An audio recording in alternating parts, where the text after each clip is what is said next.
নমস্কার বন্ধুরা, village kitchen blog চ্যানেলে সকলকে জানাই নতুন একটা রেসিপির সঙ্গে অনেক অনেক ওয়েলকাম এবং ভালোবাসা।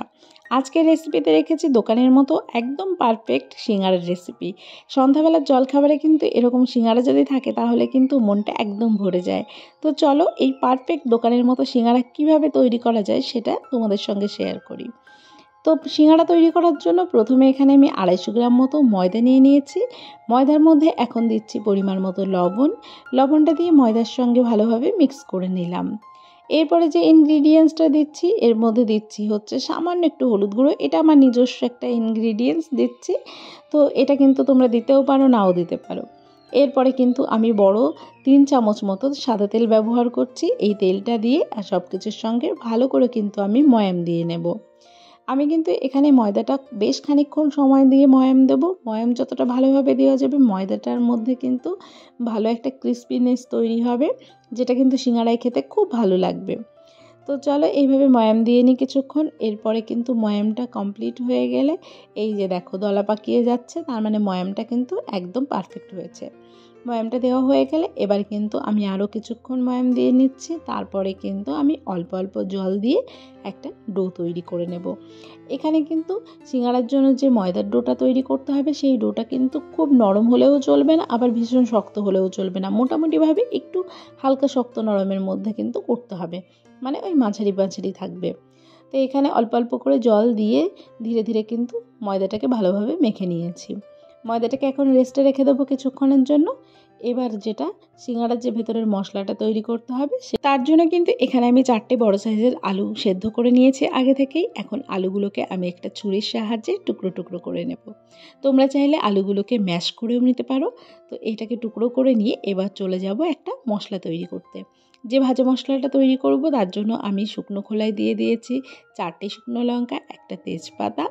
এরপরে দিচ্ছি হচ্ছে 1 চামচ মতো গোটা জিরে, 1 চামচ মতো গোটা ধনে। এটা দিয়ে কিন্তু কিছুক্ষণ ড্রাই রোস্ট করে নেব। তারপরে কিন্তু এই মশলাটা গরম অবস্থাতেই না, একটুখানি ঠান্ডা হলে তারপরে এটা গুঁড়ো করে নেব। ওই কড়াইয়ের মধ্যে এখন আমি দিয়ে দিচ্ছি পরিমাণ মতো সর্ষের তেল। এর মধ্যে দিচ্ছি 1 মুঠ বাদাম। বাদামটাকে তেলের মধ্যে ভালো করে ভেজে নেব। ভেজে বাদামটা তুলে নেব তারপরে।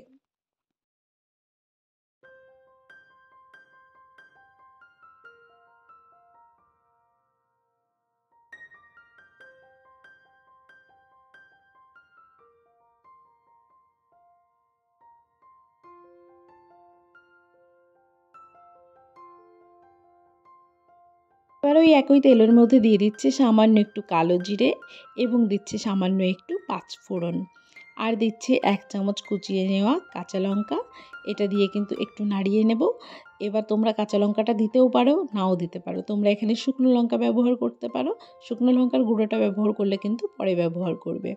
এরপরে দিয়ে দেবো আদা বাটা। এখানে 3 টেবিল চামচ মতো আমি আদা বাটা দিয়ে দিচ্ছি। আদা বাটা দিয়ে কিন্তু ভালোভাবে এখন মশলাটাকে ভেজে নেব।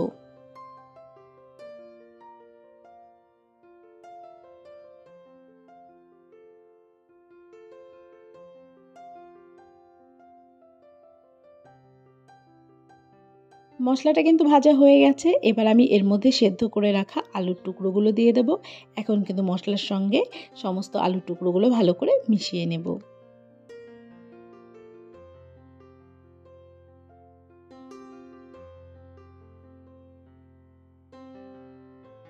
এবার আমি এর মধ্যে দিয়ে দিচ্ছি পরিমাণ মতো হলুদ, সামান্য একটু লবণ হলুদ দিয়ে ভালো করে আবারও সমস্ত আলু মশলাটাকে তৈরি করে নেব। এইভাবে কিছুক্ষণের জন্য কিন্তু নাড়িয়ে নাড়িয়ে ভেজে নেব। আলু মশলাটা যত ভালো হবে সিঙ্গারার টেস্ট কিন্তু ততটাই সুন্দর আসবে। তোমরা চাইলে এর মধ্যে বিভিন্ন ভেজিটেবলস ইউজ করতে পারো। আমি কিন্তু শুধুমাত্র আলু দিয়ে আজকের রেসিপিটা তৈরি করছি। আর এটা কিন্তু সম্পূর্ণই নিরামিষ হচ্ছে, এর মধ্যে কোনো রকম আমিষ জাতীয় কিছুই আমি ইউজ করছি না। তো এবার এর মধ্যে ভেজে তুলে রাখা বাদামগুলো দিয়ে দেবো। শীতকাল হলে অনেক রকমের সবজি পাওয়া যায়, যেটা কিন্তু দিলে খুব ভালো লাগে খেতে। তো এখানে আমি কিন্তু এখন শুধু আলুই ব্যবহার করলাম। তোমরা চাইলে তোমাদের পছন্দসই সবজিও এর মধ্যে অ্যাড করতে পারবে। সবশেষে দিয়ে দিলাম কিন্তু সেই ভাজা মশলা 1 টেবিল চামচ মতো ভাজা মশলার গুঁড়োটা দিয়ে এবার কিছুক্ষণ নাড়িয়ে চাড়িয়ে নিয়ে আমার সিঙ্গারার মশলাটা কিন্তু একদম রেডি হয়ে যাবে। তো এখন এটাকে ঠান্ডা করতে দেবো।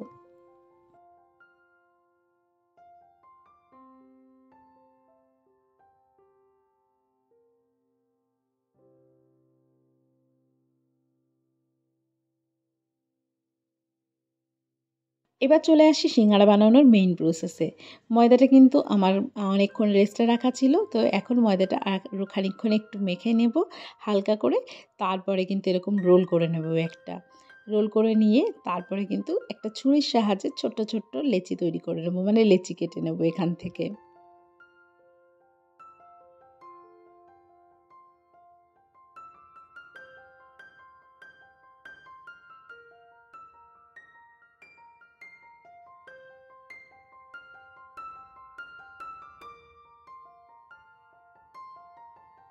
যাতে প্রত্যেকটা সিঙ্গাড়া ইকুয়াল থাকে ডো, তার জন্য কিন্তু এরকম ছোট্ট, ছোট্ট লেচিগুলো কেটে নিচ্ছি। এবার কিন্তু খানিকটা ময়দা মাখিয়ে এবার লেচিগুলো বেলে নেব। আমি কিন্তু এখানে রুটির মতো গোল করব না, আমি এখানে লম্বা, লম্বা করে লেচিগুলোকে বেলে নেব।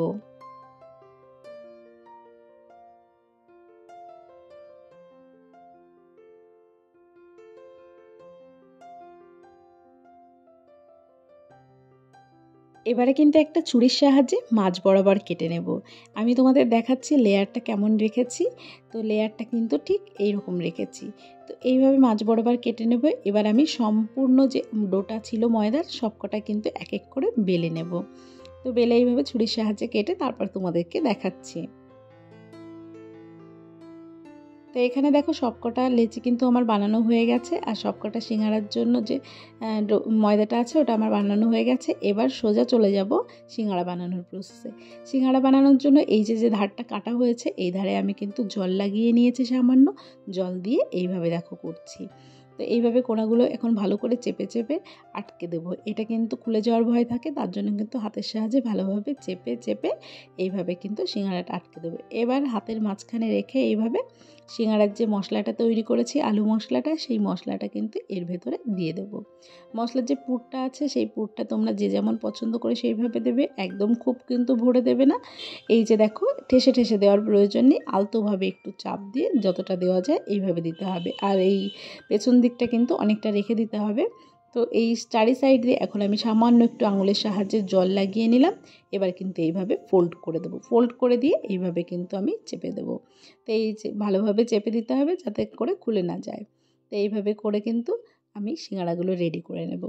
তো সিঙ্গাড়াটা কিন্তু দোকানের মতো হয়েছে, দেখতেই পাচ্ছ একদম পারফেক্ট। সিঙ্গাড়ার শেপটাও সুন্দর এসেছে। তোমরা যতটা সুন্দরভাবে শেপ দেবে ততটাই কিন্তু ভালো দেখতে হবে। তো এখানে আমি শুকনো ময়দা নিয়ে নিলাম প্লেটের উপরে, যাতে করে সিঙ্গাড়াগুলো রাখলে নিচে লেগে না যায়, তার জন্য কিন্তু ময়দা দিয়ে নিচ্ছি। যদি সঙ্গে সঙ্গে ভেজে নাও সিঙ্গাড়াগুলো তাহলে এটা করার প্রয়োজন নেই। তো এইভাবে বাকি সিঙ্গাড়াগুলো আমি তৈরি করে নিয়ে তারপর তোমাদেরকে দেখাচ্ছি।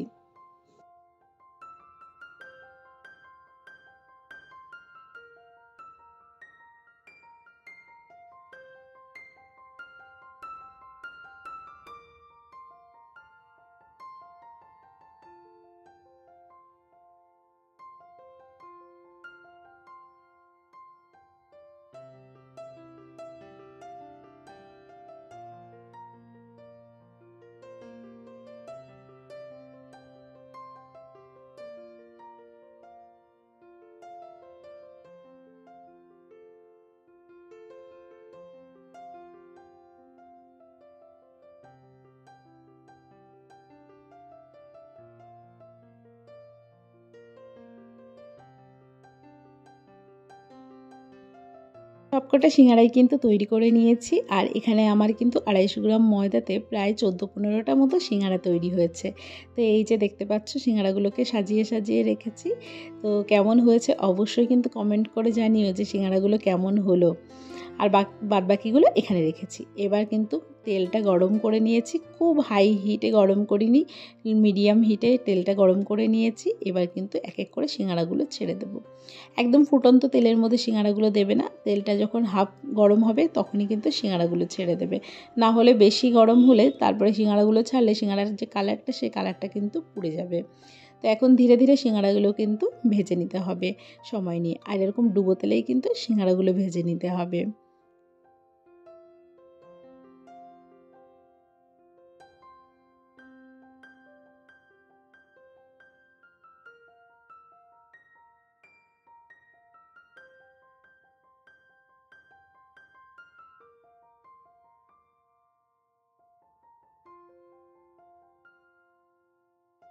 তো এইভাবে নাড়িয়ে চাড়িয়ে সিঙ্গাড়া একটা সুন্দর কালার যখন চলে আসবে তখন কিন্তু সিঙ্গাড়াগুলো বুঝতে হবে হয়ে গেছে। তো এইভাবে কিন্তু সিঙ্গাড়াগুলোকে সম্পূর্ণ রেডি করে নেব। আজকের এই নিরামিষ সিঙ্গাড়ার রেসিপি তোমাদের কেমন লাগলো? আর এটা কিন্তু পারফেক্ট দোকানের মতো যেরকম দেখতে হয়েছে ঠিক তেমনই খেতে হয়েছে। অবশ্যই কমেন্ট করতে ভুলো না। আর অবশ্যই বাড়িতে একবার ট্রাই করে দেখো এরকম সিঙ্গাড়া। তাহলে কিন্তু বাজার থেকে কিনে আনার প্রয়োজনই হবে না। তোমরাও ঘরে তৈরি করে নিতে পারবে এরকম সুন্দর সিঙ্গাড়া রেসিপি। তো যাই হোক, আজকের মতো বিদায় নিচ্ছি। দেখা হচ্ছে তোমাদের সঙ্গে পরবর্তী রেসিপি নিয়ে। সবাই ভালো থেকো, সুস্থ থেকো, টাটা।